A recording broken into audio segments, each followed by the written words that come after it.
નમસ્કાર મિત્રો આજની વિડીયોમાં વાત થશે દેશ અને દુનિયાના સુપરફાસ્ટ સમાચારની।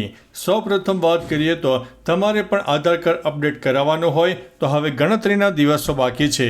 આધાર કાર્ડ અપડેટ કરાવવાને લઈને સરકારે તારીખો લંબાવીને લોકોને રાહત આપી છે।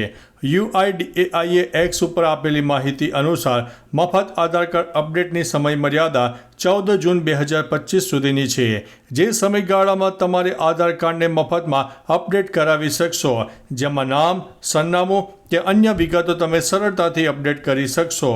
10 વર્ષ કે તેથી વધુ ઉંમરના આધાર કાર્ડમાં તમામ માહિતી અપડેટ કરવા માટે હવે થોડો સમય બાકી છે।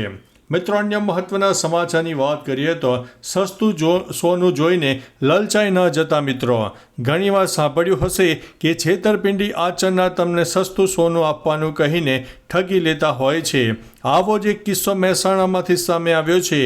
અહીં એક શખ્સે અસલી સોનું સસ્તું આપવાની લાલચ આપીને નકલી સોનું વેચનાર ઝડપાયો છે। એસઓજી પોલીસે રામોસણા બ્રિજ નજીકથી આરોપીને ઝડપી લીધો છે।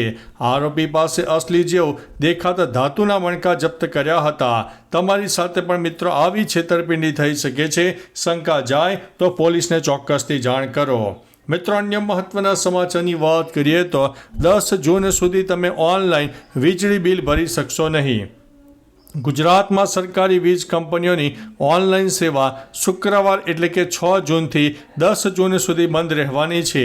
GUVNL ડેટા સેન્ટર અનુસાર નોન આઈટી ઇન્ફ્રાસ્ટ્રક્ચરના નવીનીકરણની કામગીરીને કારણે DGVCL, MGVCL, UGVCL, PGVCL, GETCO અને GSECL સંચાલિત ઓનલાઈન સેવા બંધ રહેશે। આ સાથે કંપનીની વેબસાઇટ, ગ્રાહક પોર્ટલ, વિદ્યુત સેવાઓ પણ બંધ રહેશે। જો કે કાર્ય પૂર્ણ થતાની સાથે તમામ સેવાઓ ફરીથી શરૂ કરી દેવામાં આવશે। મિત્રો, અન્ય મહત્વના સમાચારની વાત કરીએ તો PM મોદીને આમંત્રણ, શીખ જૂથોમાં રોષ। કેનેડામાં શીખ જૂથો PM માર્ક કાર્ને દ્વારા G7 સમિટ માટે PM મોદીને આમંત્રણ આપવાથી ગુસ્સે છે।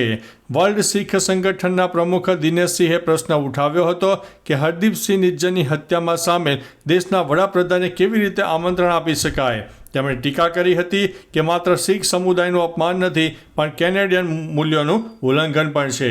મિત્રો, અન્ય મહત્વના સમાચારની વાત કરીએ તો મંગળ પર વાદળી સૂર્યાસ્ત। આપણા સૌરમંડળમાં ઘણા આશ્ચર્યજનક તથ્યો છુપાયેલા છે। શું તમે જાણો છો કે પૃથ્વી પરનો લાલ નારંગી સૂર્યાસ્ત મંગળ પર વાદળી રંગનો દેખાય છે? આનું કારણ મંગળના પાતળા વાતાવરણમાં ધૂળની કણોની હાજરી છે, જે સૂર્યપ્રકાશને અલગ રીતે વિખેરે છે। જ્યારે સૂર્ય ક્ષિતિજની નીચે જાય છે ત્યારે વાદળી પ્રકાશ વધુ અસરકારક રીતે વિખરાઈને વાદળી સૂર્યાસ્તનો ભ્રમ બનાવે છે। મિત્રો, અન્ય મહત્વના સમાચારની વાત કરીએ તો હવે રેલવે આ રીતે રોકશે ટિકિટની છેતરપિંડી। મોદી સરકારે મોટો નિર્ણય લીધો છે। રેલ યાત્રા દરમિયાન હવે યાત્રીઓના આધાર કાર્ડની તપાસ આધાર એપ્લિકેશન દ્વારા કરવામાં આવશે। રેલ મંત્રાલયે છેતરપિંડી રોકવા માટે TTને યાત્રીઓનું આધાર કાર્ડ ચેક કરવાનું કહ્યું છે। આ નિર્દેશ એવા કિસ્સાઓ સામે આવ્યા પછી જારી કરવામાં આવ્યો છે, જેમાં કેટલાક લોકો નકલી આધાર કાર્ડ સાથે ભારતમાં ફરી રહ્યા છે અને રોજગાર અથવા તો યાત્રામાં તેનો ઉપયોગ કરી રહ્યા છે। મિત્રો, અન્ય મહત્વના સમાચારની વાત કરીએ તો વિસાવદરમાં ઇકો ઝોનનો મુદ્દો ઉકેલાશે તેવું કિરીટ પટેલે જણાવ્યું છે। સુરતમાં યોજાયેલા સ્નેહ મિલન કાર્યક્રમમાં વિસાવદરના ભાજપના ઉમેદવાર કિરીટ પટેલે જણાવ્યું છે કે ખેડૂતોની ઈચ્છા મુજબ ઇકો ઝોનનો મુદ્દો ઉકેલવામાં આવશે, ભલે તે સુપ્રીમ કોર્ટમાં હોય। તેમણે પોતાના પર લાગેલા બેંક કૌભાંડના આક્ષેપોને ખોટા ગણાવ્યા છે। પટેલે વિશ્વાસ વ્યક્ત કર્યો છે પાછલી 3 ટર્મથી ભાજપની હાર બાદ હવે આ વખતે બહુમતીથી જીત મેળવશે અને ખેડૂતોના પ્રશ્નોનું નિરાકરણ લાવશે। મિત્રો, અન્ય મહત્વના સમાચારની વાત કરીએ તો કોમર્સ પ્લેટફોર્મર્સને સરકારની ચેતવણી, ડાર્ક પેટર્નથી દૂર રહો। સરકારે તમામ કોમર્સ કંપનીઓને કડક ચેતવણી આપી છે કે તેઓ પોતાના પ્લેટફોર્મ પરથી ડાર્ક પેટર્ન હટાવે।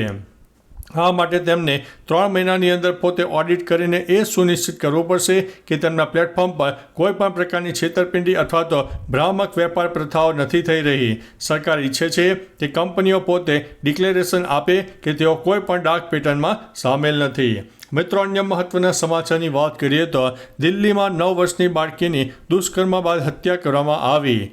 દિલ્હીના દયાલપુર સ્થિત નહેરુ વિહારમાં 9 વર્ષની બાળકી સાથે દુષ્કર્મ આચરીને હત્યા કરી દેવામાં આવી. બાળકીના ચહેરા ઉપર ઈજાના નિશાન જોવા મળ્યા. એક ફ્લેટની અંદરથી તેની લાશ મળી આવી છે. બકરી ઈદ પર બાળકી સંબંધીના ઘરે જવા નીકળી હતી, પરંતુ ત્યાં પહોંચી નથી. BNSની કલમ અને પોક્સો કેસ હેઠળ કેસ દાખલ કરવામાં આવ્યો છે. તપાસ માટે 6 ટીમો બનાવવામાં આવી છે. મિત્રો, અન્ય મહત્વના સમાચારની વાત કરીએ તો મહારાષ્ટ્રમાં ભાજપે ચોરીથી ચૂંટણી જીતી તેવું રાહુલ ગાંધીએ જણાવ્યું છે.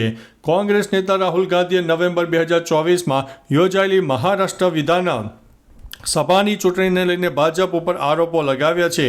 તેમણે કહ્યું છે કે મહારાષ્ટ્ર ચૂંટણીમાં મેચ ફિક્સિંગ કરવામાં આવી હતી. આ જ રીતે ફિક્સિંગ હવે બિહારમાં થશે. પછી કોઈ પણ રાજ્યમાં જ્યાં ભાજપ હારતી દેખાઈ રહી હોય, તેમણે કહ્યું છે કે ચૂંટણીમાં ફિક્સિંગ એ લોકશાહી માટે ઝેર સમાન છે. દરેક જવાબદાર નાગરિકે સવાલ કરવો જોઈએ. મિત્રો, અન્ય મહત્વના સમાચારની વાત કરીએ તો રાજકોટમાં ચાલુ વરસાદે રોડ બન્યો, ગુણવત્તા ઉપર થઈ રહ્યા છે સવાલો. રાજકોટમાં તંત્રની કામગીરી ઉપર સવાલો ઉઠાવતો એક વિડીયો સામે આવ્યો છે. વાવડી વિસ્તારમાં ચાલુ વરસાદે ડામર રોડ બનાવવામાં આવતો હોવાનું જાણવા મળ્યું. આ વિડીયો લોકોએ ઉતારીને વાયરલ કરતા નવા રોડની ગુણવત્તા કેટલી રહેશે તે અંગે પ્રશ્નાર્થ સર્જાયો છે. વરસાદમાં ડામર કામ ચાલુ રાખવાના તંત્રના આ બુદ્ધિના પ્રદર્શનથી નાગરિકોમાં રોષ જોવા મળી રહ્યો છે.